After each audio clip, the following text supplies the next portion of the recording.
I am excited to be here tonight, and I'm here with PA, who is a land use planner from California. Hey everybody. Tonight's really awesome and special because I'm going to be interviewing and really finding out what a land planner does and what that really means, how it applies to the general lives of everybody, as well as how it impacts the environment and the things that they end up doing and how they're actually superheroes in disguise. I wish.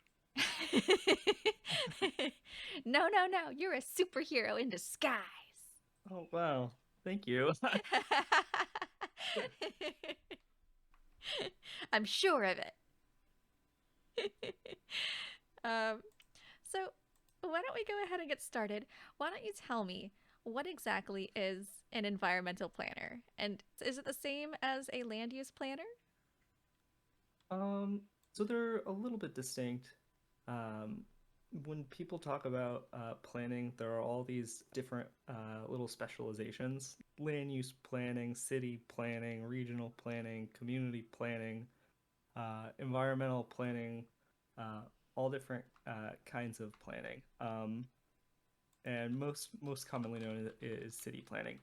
But land use planners is kind of the generalist term uh, for the profession, where we review plans and prepare plans and review projects against plans for how land is used. And environmental planning is kind of a subfield within that, um, where you're specifically looking at impacts to the environment and different environmental resources.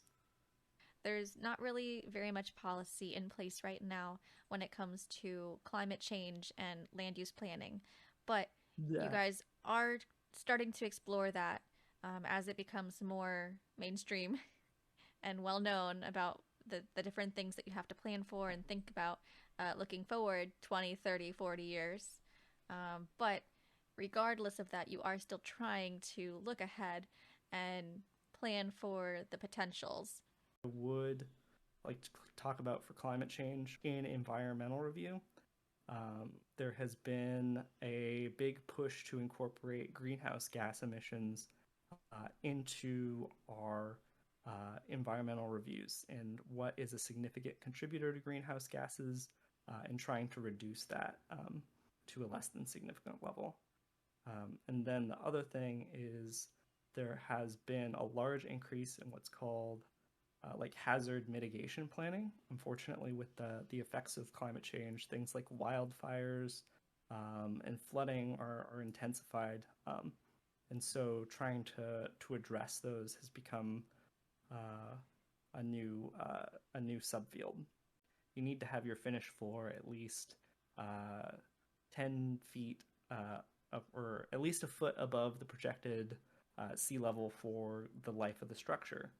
Um, but then it gets into a lot of complicated factors that we're trying to work through, where how do you determine what the useful life of a structure should be, uh, and how do you do that fairly for existing properties that already have development um, versus new properties where they would be developing in a potentially hazardous area that could be underwater in the future. Um, and that's not there isn't like a mathematical engineering question to that.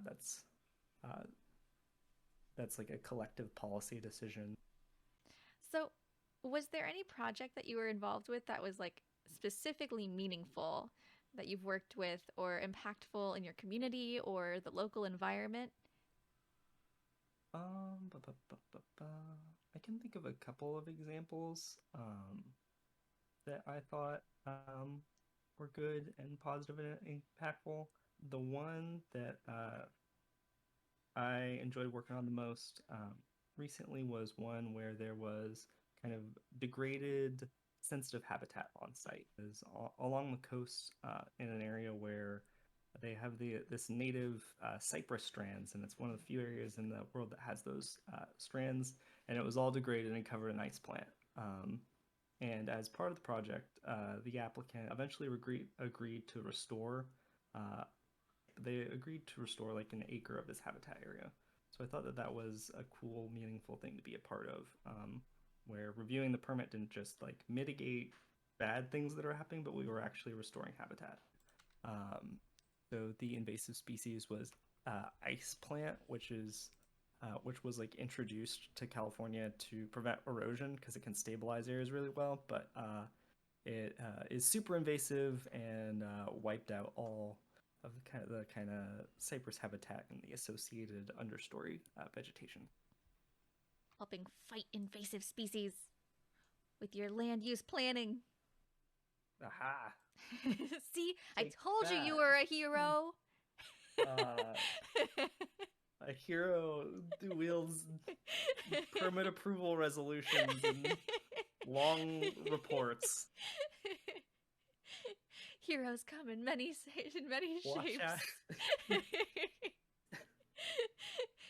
Hey, without your signature, people can't do things. Unless they do it illegally. What? That never. That's not like a third of my permit requests. People would never. Wait, what do you mean? How do you get illegal permit requests? There are a lot of things that people don't know that they need a permit for, and that's genuine. And I had one where somebody went in and they wanted to establish a property fence. They had a tractor. They're like a mechanic, so they don't know that much about biology and habitat. They mowed down what ended up being, unfortunately, over an acre of like sensitive habitat area. And then we said, hey, no, you definitely need to put this back, and that's going to require preparation of a plan by a qualified biologist, and what ends up being 4 years of biological monitoring to ensure that the habitat has successfully come back.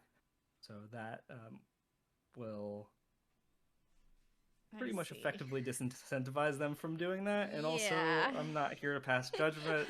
They happen. We'll fix the habitat.